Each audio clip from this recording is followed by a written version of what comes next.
This is a puzzle box I recently received as a gift, designed by Jean-Claude Constantine from Germany. It's called the Schachbox, also known as the Schachbox, which is German for chess. Schach. I will be discussing how this puzzle is solved in addition to showing the inside components, so stop the video now if you prefer to remain in the dark. I will also demonstrate how you can cheat the box to open it without actually solving the puzzle.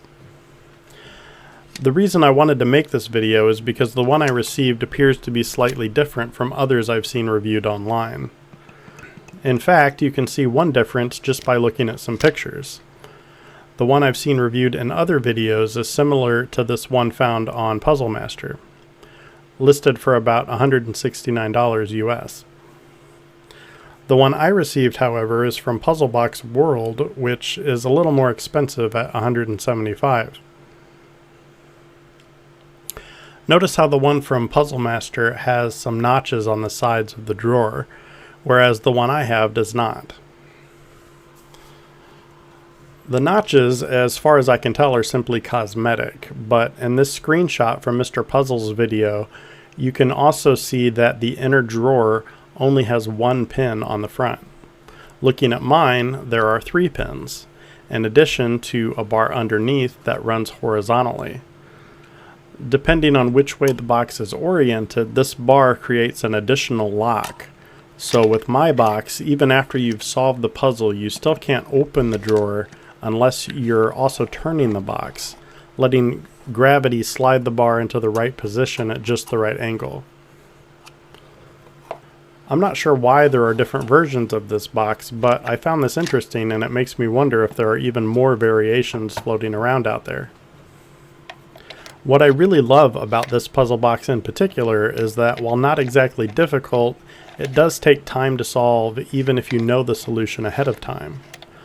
The goal is to slide the pawns into the correct positions, and you'll eventually notice that some of them have magnetic bottoms which will pull the locking pins underneath to release the drawer.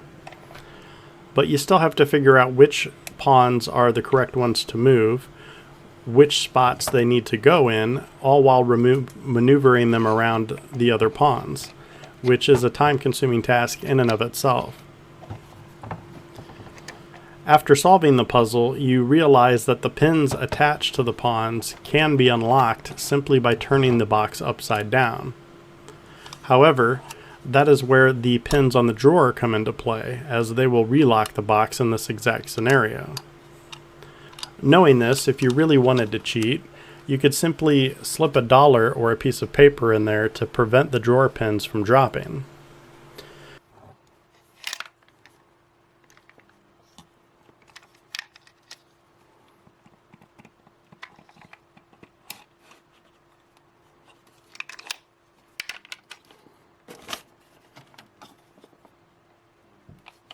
If yours doesn't have a horizontal bar, then you might even be able to just spin it standing upright to use centrifugal force, which could be the reason why the bar was added.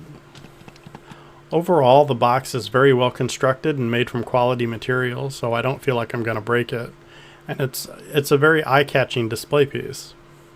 As for what to put inside, I found some other chess pieces online that are each their own individual puzzles by a company called Hanayama from Japan.